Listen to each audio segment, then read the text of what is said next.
사람의 수고는 다 자기의 입을 위함이나 그 식욕은 채울 수 없느니라.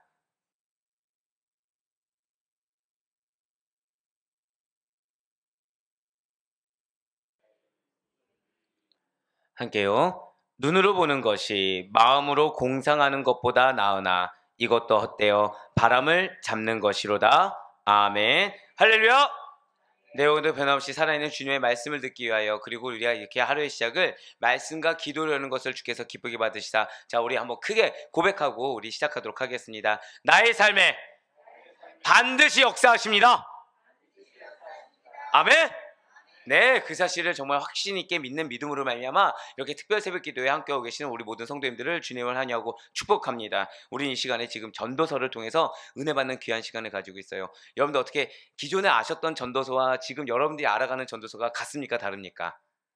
예, 정말 다르죠. 저 역시도 사실은 제가 굉장히 교만했구나, 그러면서 제가 정말 무지했구나라는 걸 깨달을 수 있을 정도로 이 전도서 통해서 많은 은혜를 받고 있습니다. 가장 항상 쇼킹한 부분은 이거라는 거죠. 이게 진짜 요즘 시대 얘기를 알고서 하나님이 말씀하신 것인가? 이거 정말 이 당시에 신정왕국 왕정 시대 때의 얘기인가 구분이 안 갈 정도로 흡사하다라는 거예요. 예, 맞습니다. 지난주 새벽 예배부터 사실 우리가 이렇게 더 은혜 받는 시간을 가지고 있었는데요.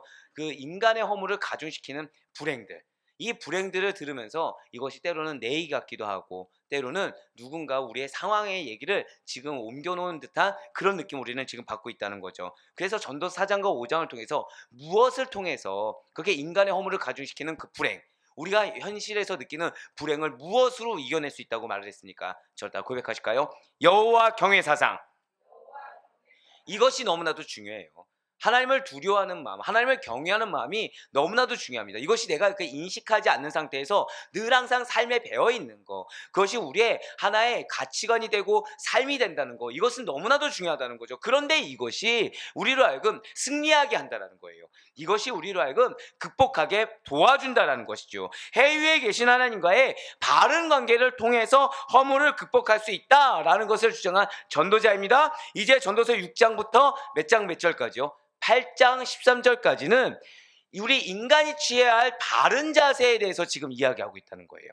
그러니까 이제 삶적인 측면에서 우리 인간들이 어떠한 자세를 취해야, 어떠한 삶의 행태를 취해야 허물을 극복할 수 있는가, 그것을 6장부터 8장 13절까지 이야기해주고 있다는 거죠. 그 가운데 오늘 본문은, 사장님 여러분들 만족하고 살고 계십니까? 네. 이게 되게 감사한 거더라고요. 왜 감사하죠?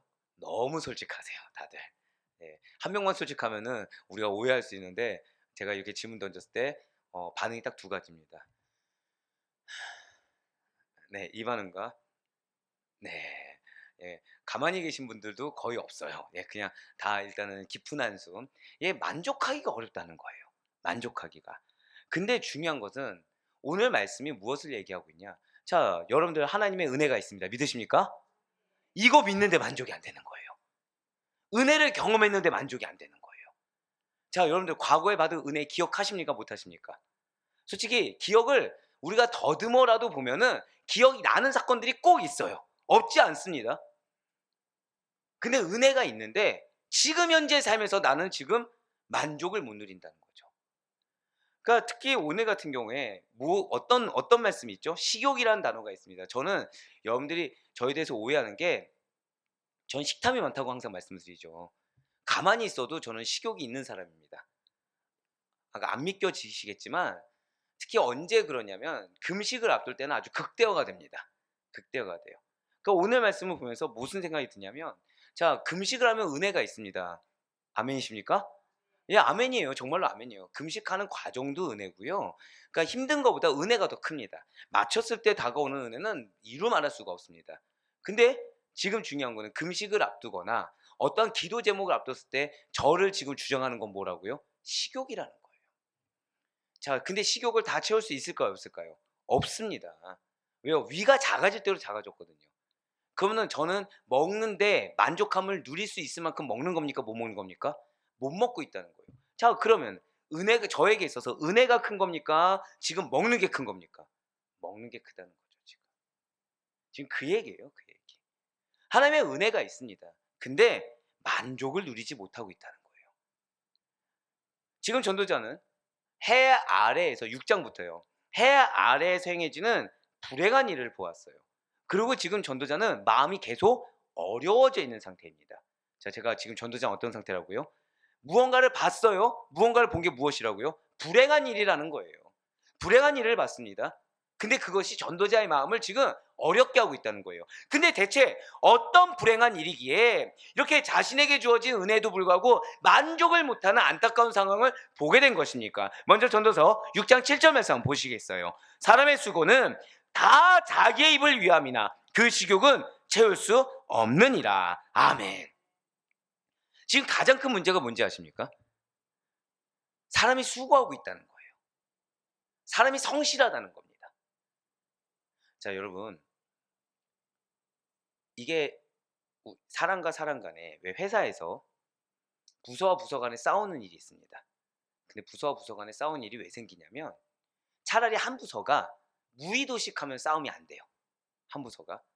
근데 이 A란 부서와 B란 부서가 서로 열심인 겁니다. 열심이에요. 근데 열심인데 이 열심인 방향이 위에서 오더를 내리기를 A와 B의 부서는 같이 협력해서 이 프로젝트를 완성이라고 했을 때 문제가 생겨요. 왜죠? 이 열심이 그 프로젝트 하나 보고서 같이 열심히면 좋은데 서로가 이 프로젝트를 달성하기 위한 방향이 다르다는 거죠. 자, 회사가 이래요. 가정에서는 어떨까요? 가정에서는 마찬가지라는 겁니다. 예를 들어서 자녀가 좀 공부를 열심히 했으면 좋겠어요. 자, 문제는 자녀가 공부를 안 하면 싸움이 안 생깁니다. 그렇죠? 부모님이 공부 좀 해 하면 자녀가 뭐라고 대답해요? 네, 할게요. 이런 끝나는 문제예요. 근데 문제는 자녀가 공부를 열심히 하는 거예요. 저만 경험하는 건가요? 자, 자녀가 공부를 열심히 하고 있는데 자녀한테 너 공부 좀 해 하면 자녀가 뭐라고 나오죠?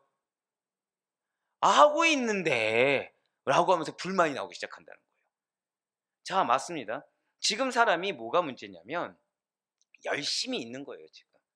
열심을 하고 있습니다. 죽도록 수고하고 애쓰고 있어요. 근데 무엇을 위해서요? 나의 만족을 위해서 죽도록 수고하고 애쓰는 것이 맞아요. 그런데 식욕조차도 그 완전한 만족을 채우지 못하는 존재라는 것을 말을 해주고 있다는 것입니다. 자, 지금 오해하지 말아야 될 것이 있습니다. 먹기 위해서 열심히 하는 것이 아니라 죽도록 수고하는데 뭐마저도 못 채우고 있다고요? 식욕까지도. 먹는 것까지도 만족을 누리지 못하고 있다는 거예요. 자, 7절 서두를 보시면 사람의 수고에서 이 수고라는 말은 사람이 해 아래서 행하는, 자, 저 따라 고백하실게요. 모든 노고, 네, 그 순간만 하는 수고로움이 아니고요. 모든 노고. 그러니까 모든 수고로움을 다 통틀어서 지금 사람의 수고라고 이야기하고 있습니다. 이 단어는 원문으로 보잖아요. 그럼 이게 얼마나 처절하냐면 그대로 말씀드릴게요. 진절이 나는 노력. 왜 남자들 왜 군대 제대하면 뭐라고 하죠? 내 이쪽 방향 보고서 오줌도 안 싼다고 할 정도로 군대에서 고생을 하잖아요. 진절이 나는 노고. 그 다음에 고역. 이 단어가 어디서 쓰이는 것 같습니까? 출애굽기에서 쓰여요. 똑같이. 고역. 근데 출애굽기에서 여러분들 고역 언제 나오죠? 그 말도 안 되는 바로 왕이 아예 죽일 각오를 하고서 집불하기까지 했을 때 힘든 고역이라고 하잖아요. 그 단어랑 똑같은 거예요. 그러니까 지금 이 사람의 수고가 어느 정도인지 이제 감이 오시겠죠. 진절이 나는 노력이고 죽을 지경의 고역을 의미하고 있습니다. 그런데 그 모든 수고가 무엇을 위한다고 지금 이야기하고 있어요? 그 입을 위한 거라고 지금 이야기하고 있다는 거죠. 그러니까 죽을 정도로 고생하고 있는데 그 입을 위하고 있다는 거예요. 무슨 말입니까? 사람이 이 세상에서 죽도록 고생을 합니다. 이 세상에서 진절이 날 정도로 수고해도 기껏해야 그것은 그냥 먹고 마시는 걸 채우는 것 정도, 아니 먹고 마시는 것조차도 채우지 못할 정도에 불과하다는 거예요. 예, 맞습니다. 다 답답한 게 뭐예요? 그 열심히 수고해서 먹고 마시는 것까지 채우면 참 다행인데 더 답답한 것은 그렇게 노력하고 그렇게 몸부림치고 수고해도 그 식욕조차도 채우지를 못한다는 것입니다. 그렇습니다. 이러한 사실을 통해서 지금 전도자가 말하고자 하는 것은 다른 것이 아니라는 거예요. 사람이 자기의 노력만으로는요, 내가 가진 욕구나 욕망을 결코 충족시킬 수가 없다는 것입니다. 여러분들 이거 진짜 중요해요.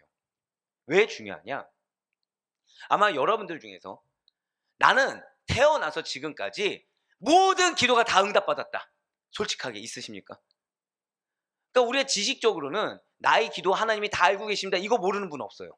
그렇죠? 그래서 아마 조금이라도 양육 받아보신 분들은 왜 yes, no, wait 들어보신 적 있으시죠? 왜 기도했을 때.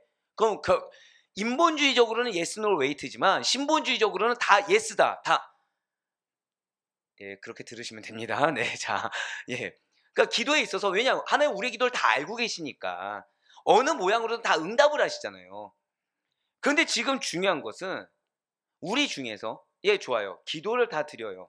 근데 내 입장에서는 다 응답이 됩니까 안 됩니까? 내 입장에서는. 응답이 안 된 것처럼 여겨진다는 거예요. 근데 중요한 것은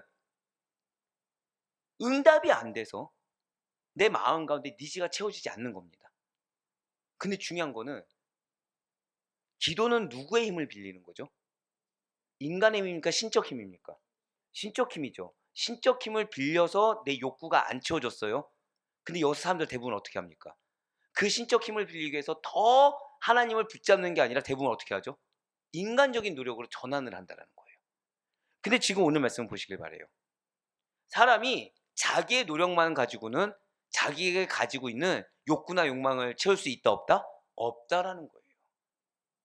그러니까 우리가 기도에 있어서도 얼마나 많은 어리석음을 가지고 있는 것입니까?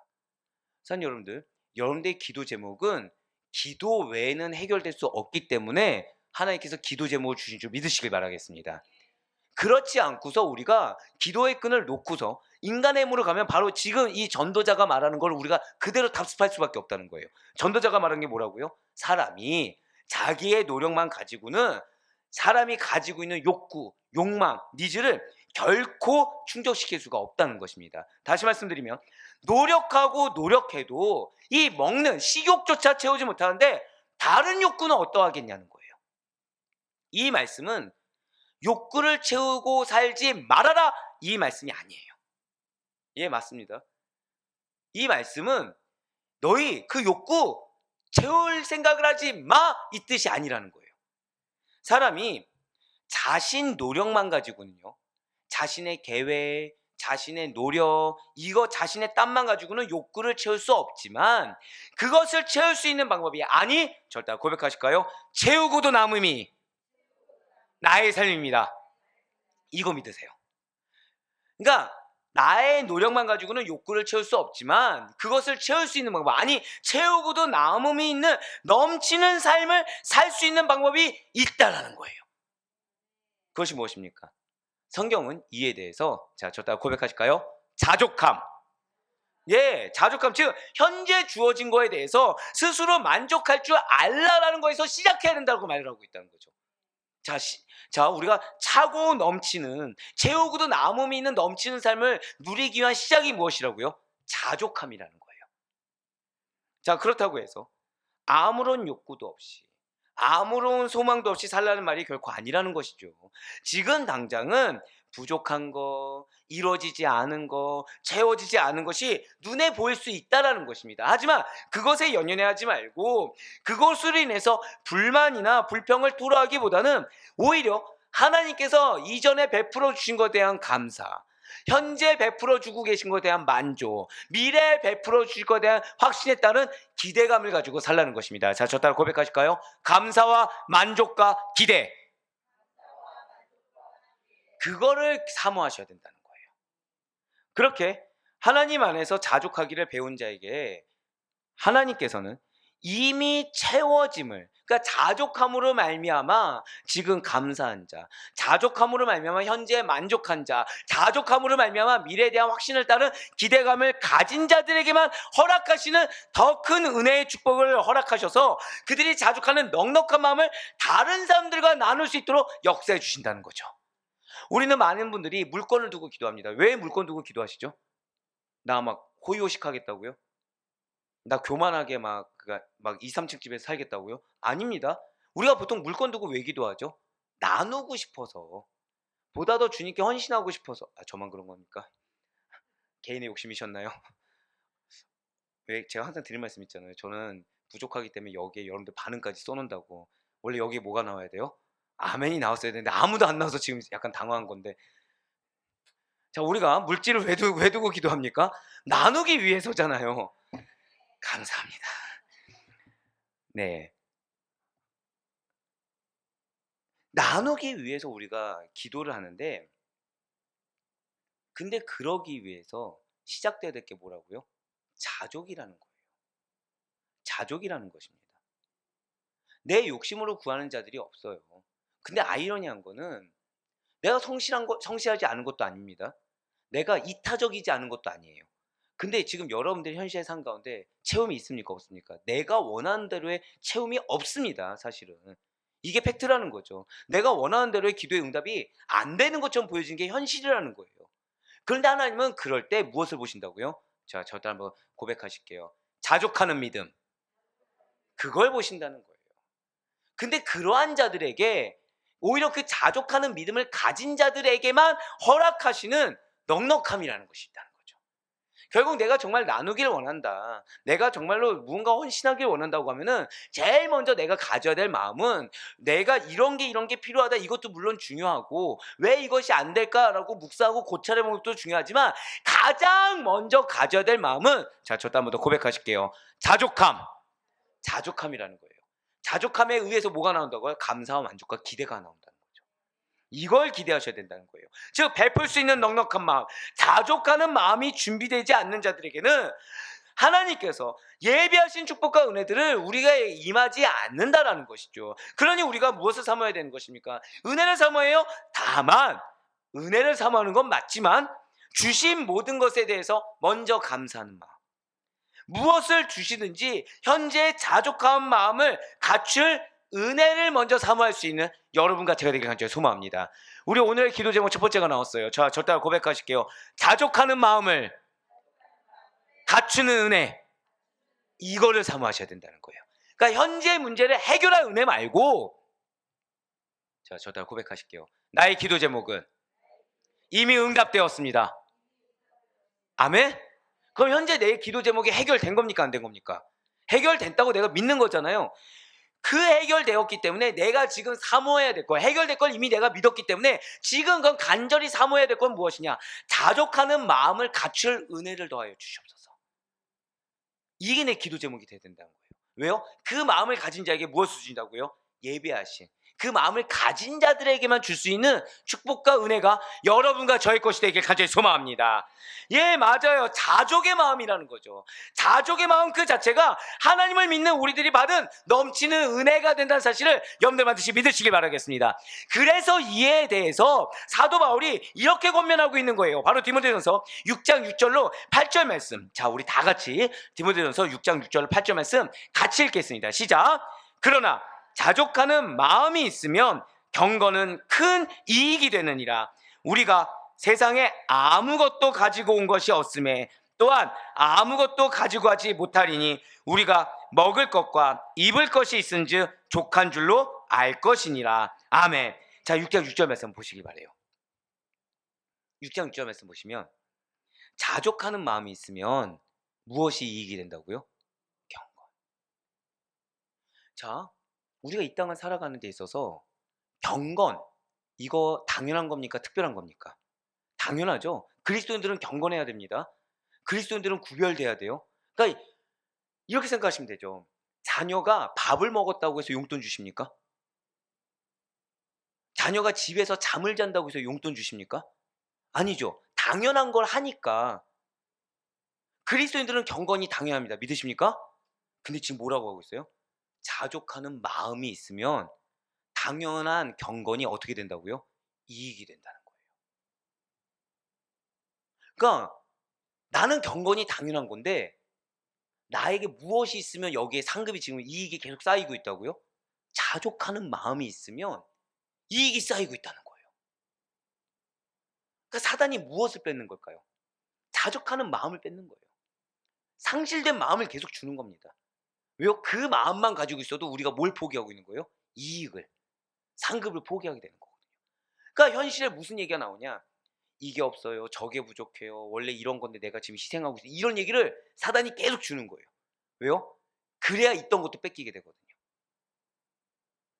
자족하시길 바랍니다. 자족하는 자에게 주어진 마음이 무엇이라고요? 저를 다 고백하실게요. 감사, 만족, 기대. 예. 이걸 점검하세요. 그래서 자족했을 때 내가 드리는 그 작은 기도 하나, 내가 다른 사람의 말에 반응하지 않는 인내 하나, 내가 드리는 예배 하나가 오늘 디모데전서 말씀대로 저 따라 고백하실게요. 큰 이익, 큰 이익이 된다는 사실 잊지 마시길 바랍니다. 정말 놓치지 마시길 바라요. 자족만 해도 무엇이 있다는 거예요? 상급이 있다는 거예요. 얼마나 이게 놀랍지 않으십니까? 정말 감사하지 않습니까? 우리는 그동안 그리스도인은 자족하는 게 당연하다고 여겼어요. 근데 하나님 지금 뭐라고 말씀하세요? 당연한데 당연해서 내가 이익을 줄게. 뭐랑 똑같다고요? 자녀들이 밥을 먹는데 그것이 너무 이뻐서 용돈 줄게랑 똑같은 거예요 지금. 얼마나 감사합니까? 자, 그렇습니다. 아무리 노력해도 채워지지 않는 욕망의 마음이 있어요. 그러니까 이거를 어떻게 채울까 연구하고 고심하고 거기에 투자하기 전에 자족하는 마음을 가질 수 있는 여러분과 제가 되길 간절히 소망합니다. 이익은 채워지는 겁니까? 상실하는 것입니까? 채워지는 거죠. 그러니까 사실은 내가 그 상실감을 채우기 위해서 여러 가지를 노력해 보고 기도가 응답되지 않아서 다른 노력을 해 보았지만 이것은 어리석은 거요. 이거를 이루기를 바란다고 한다면, 정말 이 마음을 채우기를 원한다고 한다면 하나님 지금 해답을 딱 하나 주셨죠. 그것이 무엇이라고요? 자족하는 마음이라는 것입니다. 맞습니다. 자족하는 자들에게는 진실로 더 큰 은혜와 만족과 감사가 넘친다는 사실을 여러분들 반드시 믿으시길 바라겠습니다. 지금 전도자는 먹고 살기 위한 수고와 결코 만족되지 못하는 욕망들, 이 모든 것이 지혜자든 우매자든 동일하게 주어진 것들인데, 이러한 관점에서 본다면 지혜 있는 것이 무슨 유익이 있는 것이냐라고 지금 대묻고 있다는 거예요. 무슨 말씀입니까? 한번 오늘 보면 전도서 6장 8절 말씀 한번 보시길 바래요. 지혜자가 우매자보다 나은 것이 무엇이냐? 살아있는 자들 앞에서 행할 줄 아는 가난한 자에게는 무슨 유익이 있는가? 아멘. 분명히 이 세상에는요, 하나님 안에서 자족하기보다는 스스로의 그 세상을 살아가는 탁월한 지식, 스스로가 여기는 거예요. 지혜, 경력, 경험, 본인의 자질, 이런 것들을 더 의지하며 살아가는 자들이 있습니다. 세상적인 눈으로 바라볼 때요, 그들은 흠잡을 데가 없어 보이며 일견 성공한 인생처럼 보입니다. 왜요? 자기 자신을 너무 잘 알고 자신이 가진 재능을 잘 활용하는 거예요. 그러니까 성공한 것처럼 보여요. 도덕적입니다. 법을 어긴 일도 없어요. 잘 살아가는 그들은 세상에서의 업적을 쌓으면서 당당하게 살아간다는 거죠. 근데 지금 솔로몬이 뭐라 얘기하냐? 그래, 자기에 대해서 잘 알고 그렇게 하는 거 너무 좋지. 그런데 그들이 가진 지혜가 하나님의 지혜 앞에서 무슨 자랑이 되겠느냐라고 얘기하고 있는 거예요. 그렇다면 지금 8절에 보면 행할 줄 아는 가난한 자라고 나와 있는데, 이 행할 줄 아는 가난한 자, 이들은 또 어떻습니까? 세상의 지혜자도 하나님의 지혜 앞에는 쓸데가 없다고 얘기했어요. 행할 줄 아는 가난한 자, 이들은 무엇이냐? 비록 가난하지만 저를 다 고백하실게요. 분별력이 있다. 그 뜻이에요. 그러니까 비록 물질로 가난해요. 하지만 분별력이 있다는 거죠. 그러니까 적절하게 행동합니다. 왜요? 가난하니까 적절하게 행동할 수밖에 없어요. 사치스럽게 행동할 수가 없겠죠. 하지만 그들 내면에는 억제되고 감추어진 탐욕스러운 인간의 보편적인 성정이 또 존재한다는 거예요. 지혜자에게도 탐욕이 있습니다. 가난한 자에게도 탐욕이 있다는 거예요. 그들 역시도 이 가난함으로 인한 불만족스러운 욕망을 갖고 있다는 거죠. 따라서 그들은 스스로의 욕망들을 만족시킬 수 없는 우매자와 비교할 때 그냥 겉으로 표현되는 것만 다를 뿐이지 결론은 근본적으로 다를 게 없다는 거예요. 좀 더 쉽게 말씀드릴까요? 세상적으로 잘 사는 자나 가난한 자나 세상적으로 똑똑한 자나 좀 학식이 부족한 자나 동일한 건 마음속에 뭐가 있다고요? 욕망이 있다는 거예요. 욕망이. 근데 이것을 겉으로 좀 많이 쓰냐 못 쓰냐, 겉으로 지식을 드러내냐 지식을 드러내지 못하냐, 요 차이만 있을 뿐이지 근본적으로 탐욕이라는 욕망이라는 것은 다를 바가 없다는 거죠. 지금 전도자는 가난이라는 그 약점을 극복하도 남을 자질을 갖춘 사람이라고 하더라도 하나님보다 뛰어난 능력을 갖췄겠느냐라고 대묻고 있다는 거예요. 그러니까 지혜자는 하나님의 지혜와 비교할 수 있겠냐고 되물었고, 가난한 자는 가난을 극복할 능력을 가졌다고 하더라도 하나님보다 뛰어난 능력을 가졌느냐라고 되묻고 있다는 거죠. 지금 기준은 누구라는 거예요? 하나님이라는 거예요. 결론은 지혜자든 우매자든 가난을 극복한 현명한 자든 가난을 극복하지 못한 자든 결국 저다 고백하실게요. 만족이 없다. 예, 탐욕이 있기 때문에 만족이 없는 인생의 헛됨을 말하고 하고 있는 것입니다. 그러면서 현실을 직시하지 못하고 살아가는 몽상가나 이상주의자들도 만족이 없는 헛된 인생이라는 거예요. 자, 지금 많이 가졌어도 자족하지 못한 자가 있습니다. 지혜가 뛰어나도 만족하지 못한 자가 있어요. 그랬더니 그건 가난한 자는 어떤가 봤더니 가난하든 부하든 지혜가 있든 없든 다 만족하지 못해요. 자, 솔로몬이 이제 누굴 보냐? 그들이 너무 현실적이어서 그런 건 아닐까? 라고 한 거예요. 그래서 늘 항상 긍정 마인드를 꿈꾸면서 이상을 꿈꾸는 자들, 그들을 한번 바라봤습니다. 그들이 뭐라고요? 몽상가나 이상주의자들이라는 거죠. 근데 그들을 봤더니 어떻죠? 만족이 없는 헛된 인생이라는 거예요. 그러니까 왜 여러분들, 이게 제가 확 오늘 같은 경우 와닿는 게 이제 첫 번째 이제 그 7절 같은 경우에 식욕 같은 경우에 제가 이제 금식이니까 와닿잖아요. 이 광고쟁이들 중에는요, 몽상가들이 있습니다. 이상주의자들이 있어요. 왜요? 없던 거를 만들어내다 보니까 상상의 나래를 잘 펼치는 자들이 있거든요. 이 말씀 보니까 확 와닿는 거예요. 이 이상주의자니까 모든 걸 다 긍정적으로 볼 것 같잖아요. 항상 뭔가 회사에 불만을 얘기할 때는 그 친구들이 앞장서서 얘기합니다. 예. 자, 한번 볼까요? 전도서 6장 9절 말씀입니다. 눈으로 보는 것이 마음으로 공상하는 것보다 나으나 이것도 어때요? 바람을 잡는 것이로다. 자, 여러분들이 말하는 이상주의자들 어떻게 현실을 직시하며 살아갑니까? 꿈속에 살아갑니까? 꿈속에 살아가죠. 그러니까 원하는 이상향이 있어요. 현실 봅니까? 못 봅니까? 현실 못 봐요. 자, 현실 내가 가진 거를 이렇게 기반으로 살아갑니까? 내 꿈을 기반으로 살아갑니까? 꿈을 기반으로 살아가요.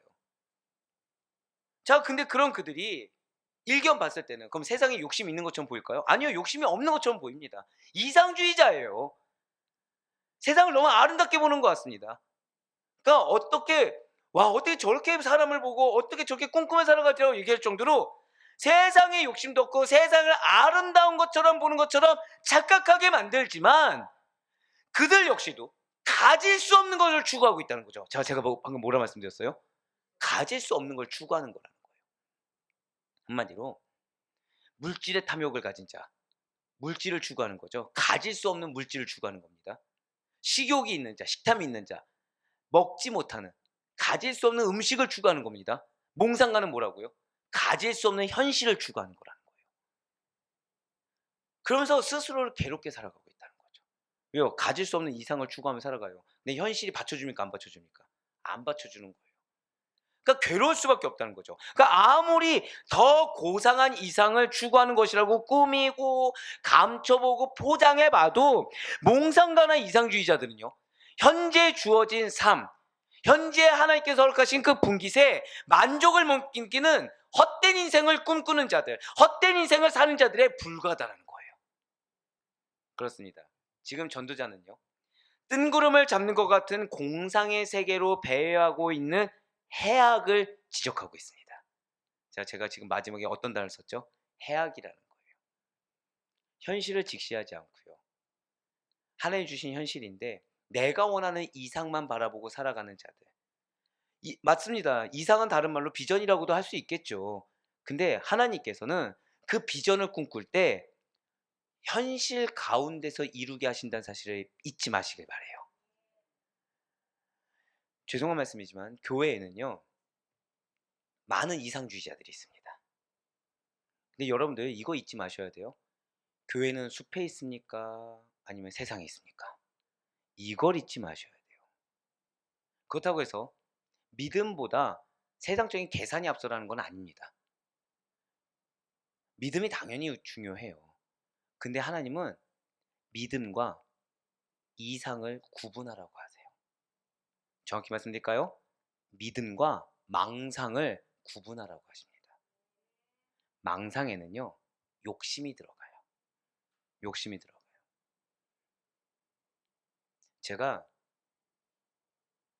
저는 되게 이성적인 사람입니다. 아시다시피 현실주의. 근데 담임 목회를 하니까 나는 이성적인 자가 아니었구나를 깨달았어요. 이상주의자들이었더라고요. 어떤 부분에서 이상주의자가 됐냐면 성도님들한테 더 좋은 걸 먹이고 싶은 욕심이 있는 거예요. 욕심이 있는 겁니다. 자, 근데 그러면은 우리 교회의 현실과 저의 현실과 이런 부분들이 분명히 존재하잖아요. 근데 제가 저에게 닥친 현실을 극복해서, 좋게 말해서 극복이지 무리해서 하려고 하면 될까요, 안 될까요? 원하시는군요. 예, 극복하고 무리해서 해 주기를. 어 할 수 있겠죠. 그러니까 예를 들면 지금보다 더 제 몸을 채찍질해 가지고 더 말씀을 잘 먹이고 신방도 막 일 주일에 한 번씩 꼬박꼬박해서 한 달에 4 번씩 만나고. 바라셨군요. 네. 근데 그게 처음엔 좋을 수 있겠죠. 나중에 어떻게 될까요? 번아웃 정도 될까요? 죽음으로 가지 않을까요? 먹지도 않고 자지도 않고 거기 인제 쉬지도 못하고 인제 앉아 쉬는 시간도 없고 그냥 막 계속 즉 이상주의자는요, 망상주의자는 욕심은 있지만 현실을 바라보지 않기 때문에 결국에는 파멸의 길로 간다는 겁니다. 근데 하나님이 주신 현실이라는 게 있어요. 왜 주실까요? 저 따라 고백하실게요. 절제. 절제요, 절제. 때로는 하나님이 절제하게 하십니다. 절제 가운데 비전을 이루게 하시는 것이지 욕심 가운데 망상을 이루게 하시는 하나님은 아니십니다. 이걸 기억하셔야 돼요. 비전은 담대한 믿음 중요합니다. 하지만 때로는 절제도 중요합니다. 이걸 분별할 수 있어야 돼요. 우리가 지금 성전 두고 기도하고 있습니다. 근데 제가 만약에 여기서, 죄송해요. 그러니까 지금 이건 예입니다. 전혀 그렇게 생각 안 하고 있어요. 제가 중형교에서 시작을 해봤더니 그 정도 크기에 고성 정도 하나 있어야 은혜가 됩니다. 자, 우리 성 하나 지읍시다. 믿음으로 해야죠. 말이 됩니까, 안 됩니까? 대꾸도 안 하시는군요. 예, 이런 거라는 거예요. 이런 거라는 거예요. 이런 거라는 거예요. 자, 이제 뭐가 문제인지 아시겠죠? 비전은 비전입니다. 하지만 망상은 망상입니다. 지금 이 시대를 살아가는 사람들은 눈에 보이는 현실에 만족하고 자족하기보다는요, 가질 수 없는 것을 붙잡으려고 몸부림치면서 괴로워하는 삶을 살아가는 것이 현실입니다. 가질 수 없는 것을 추구하는 것보다요, 눈에 보이는 현실에 있는 것을 지금 즐기는 것, 거기에 감사하는 것이 좋다고 성경이 말하고 있음을 우리 잊지 말아야 된다는 거예요. 다 고백하실게요. 스텝 바이 스텝. 이걸 기억하셔야 돼요. 하나님은, 맞아요. 우리가 하나님을 만나서 성장할 때 우리는 모두 다 단계를 밟기보다는 왜 급격한 변화 원합니다. 대놓고 말씀드릴까요? 여러분들의 자녀 가운데 여러분들 속을 썩이는 분이 있어요. 예를 들어서. 그럼 여러분들 뭘 바라시죠? 예수님을 딱 만나서 급격한 변화를 딱 바랍니다. 자, 그럼 여러분들 그렇게 변하셨나요? 살아가고 축복합니다. 네. 이럴 때 감사하죠, 되게. 나는 그렇게 살지 않는데 내 자녀나 환경은 어떻게 원한다고요? 갑자기 기적이 빡 하고 일어나길 원한다는 거예요. 근데 하나님은 물론 그런 특별한 애가 있을 수도 있습니다. 하지만 대다수는 어떻게 되죠? 스텝 바이 스텝이라는 거예요. 교회의 성장 마찬가지입니다. 나의 신앙의 성장 마찬가지예요. 차근차근 밟아가셔야 됩니다. 하나님이 허락하지 않으실 때는 내 인생에 그거를 급격하게 허락했을 때 그것이 나에게 독이 되기 때문에 허락하지 않는 거예요. 그럴 때 이쪽 라인이 너무 좋은데요. 예. 솔직한 분들 좋아한다니까요. 그럴 땐 하나님이 내 거를 내려놓고 단계별로 밟아가길 원하실 때가 있습니다. 제가 솔직히 고백드리면 저는 박사를 할 때 많은 분들이 스트레이트로 됐다고 생각하지만 전 박사 면접을 3번을 떨어졌습니다. 박사 면접을요. 다 알고 계셨나요? 네. 근데 처음에는 이게 너무 멘붕이 오는 거예요. 너무 멘붕이 오는 거예요. 왜 떨어지지? 문제는 면접 점수가 만점인데도 떨어진 적이 있어요. 왜 떨어졌냐면 선교사님들이 연수가 있으시잖아요. 선교사님들을 먼저 합격시키고 제가 나이가 어려서 제 나이도 어린 축이더라고요. 그게 떨어지는 경우 이해가 됩니까 안 됩니까? 저는 개인적으로 이해가 안 되는 거예요. 근데 박사 과정은 공부하면서 알았어요. '아 이래서 떨어뜨리셨구나. 이래서 낮아지게 하셨구나. 아 이래서 소중하게 하셨구나.' 미리 말씀드리면 박사는 보통 두세 명이 공부합니다. 근데 저는 혼자 공부했어요. 네. 고생했습니다. 혼자 공부해서 고생해서 공부해야 되기 때문에 그전에 떨어뜨리셨구나. 네. 괜찮아요. 이건 저 혼자 아멘하면 되는 부분입니다. 네. 그때가 돼 봐야 알더라고요. 예 마찬가지입니다. 우리가 망상을 꿈꿀 때는 사실은 빨리 이루길 원해서 내가 가진 것보다 더 큰 걸 이루길 원하는 자 절대 고백하실게요. 탐심. 탐심입니다. 탐심이에요. 자 그런데 오늘 솔로몬이 뭐라 얘기합니까? 이러한 자들은 자신의 인생을 직시하지 않다 보니 오히려 허무함과 괴로움만 더해간다라는 거예요. 우리가 비시비시 웃으면서 실없는 소리를 하는 사람에게 흔히 뭐라고 하죠? "허파에 바람 들어갔어?"라고 하지 않습니까? 그러니까 어떤 구체적인 대책도 없이 현실에서 실현 가능성 없이 가당치 않는 소리를 하는 자들에게 우리 뭐라고 하죠? 뜬구름 잡는 소리를 한다고 합니다. 현실을 모른다고 합니다. 오늘 보면 전도서 6장 9절 후반절 한번 보시길 바래요. 눈으로 보는 것이 마음으로 공상한 것보다 나으나 이것도 자 빨간색 글씨 뭐라고 나와 있죠? 헛되다고 얘기하고 있어요. 뭐 잡는 것 같다고요? 바람을 잡는 것이로다. 이 말씀은 현실의 나의 상황에 현실의 목에 만족을 해야 함에도 불구하고 그렇지 못하고 심령의 공상에 사로잡혀 있는 인생의 비애를 떠올리게 한다는 거예요. 이런 분들은 과거를 미워합니다. 과거. 그러니까 내 과거에 원래 어땠는데 과거를 미워해버려요. 실제 그 과거가 그게 아닌데 현실 삶에 만족을 못하는 거죠. 현실 나의 이상만 꿈꾸느라 과거 미워하고 현실을 더 비하해버리는 것입니다. 자 중요한 거. 여러분들 과거에 하나님 역사하셨습니다. 믿으십니까? 여러분들 현재에도 하나님 역사하십니다. 믿으십니까? 근데 어떻게 한다고요? 과거는 미워하고 현재는 어떻게 하다고요? 비하해버리는 거죠. 그러니까 감사를 못하는 거예요. 자족하지 못하는 자들은 근데 어떤 거랑 똑같다고요? 바람을 잡는 것과 똑같다는 거예요. 심지어 자신의 심령을 괴롭게 하는 겁니다. 근데 그토록 허무한 것들을 끊임없이 추구하는 안타까움을 가지다 보니까 전도자가 봤더니 뭐랑 똑같아요? 마치 바람을 잡는 것과 같다라고 지금 고백하고 있다는 거예요. 그래 사랑하는 우리 아대포 교회 모든 성도 여러분들 우리가 하나님 앞에서 자 이 부분이 핵심입니다. 여러분과 제가 자 우리 선포할게요. 내가 지금부터라도 자족하겠습니다. 정말 우리가 그렇게 자족하는 삶을 산다면 우리 삶에 놀라운 변화가 임하게 될 것을 믿으시길 바라겠습니다. 마치 다윗이 고백했던 것처럼 우리는 우리 잔이 넘치도록 충족한 삶을 살게 된다는 거예요. 할렐루야. 언제요? 내가 자족하는 삶을 살 때. 자족이 뭐라고요? 감사하게 된다 말씀드렸습니다. 만족하게 된다 말씀드렸어요. 기대하게 된다고 말씀드렸어요.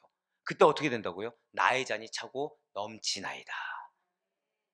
그렇기 때문에 차고 넘치니까 어떻게 될까요? 이제 나눌 수가 있게 되는 거예요. 넉넉히 나누고 하나님의 축복과 은혜를 삶으로 증거하게 되는 것입니다. 결코 부족함도 없어요. 불완전함도 없습니다. 헛됨도 없으신 온전하고도 넘치는 은혜를 보시는 하나님부터 아침마다 늘 새롭고 새로운 은혜를 공급받으며 살게 될 것을 믿으시길 바라겠습니다.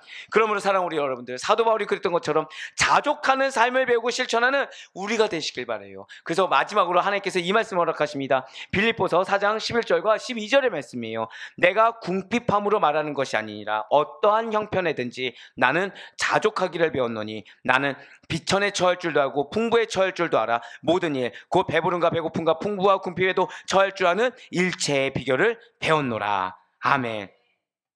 그러니 바라고 얻기는 아무리 노력해도 채워지지 않는 욕망을 따라 사는 어리석은 삶에서 벗어나는 우리가 되길 바라요. 하나님은 지금 우리에게 자족을 배우길 원하십니다. 왜요? 여러분들의 삶이 차고 넘치기를 원하고 계세요. 넉넉하게 베푸는 삶을 여러분들에게 허락하시기를 원하십니다. 그 전 단계가 무엇이라고요? 자 마지막 한 번 더 절대 고백하실게요. 나는 자족하겠습니다. 오늘 여러분들 정말 기도하실 때 내가 무엇을 지금 자족하지 못하고 있는지를 분별해 보시길 바라요. 그래서 그 부분을 하나님께 드리시길 바랍니다. 주님, 내가 이 영역에서는 감사하지 못하고 있습니다. 말로는 감사하다고 하지만 감사하지 못하고 만족하지 못하고 있습니다. 그러다 보니 현시의 눈으로 나는 이 기준을 두고서 기대조차 못하고 있습니다. 아, 주님, 내가 이제 알았습니다. 이것이 나의 잔이 차고 넘칠 수 있는 은혜가 하늘 위에 예배하고 있는데 내가 자족하지 못해서 이거를 랩처럼 씌워서 막고 있습니다. 주여, 내가 이 눈에 증거 보이지 않고 설령 그럴 수 없는 상황이라고 하더라도 자족하겠사오니 그러한 자에게 베푸시는 은혜를 더하여 주시옵소서. 그래서 하나님과 상관이 없다면 지혜이든 부이든 영광이든 존귀함이든 궁극적으로 다 허무한 것임을 깨달으시고 오직 영혼의 만족을 주시고 오직 주린 영혼에게 더 좋은 것으로 채워주시는 우리 주님의 충만한 차고도 넘치는 은혜를 경험하며 살 수 있는 여러분과 저의 삶이 될 수 있기를 주님의 이름으로 간절히 축원합니다.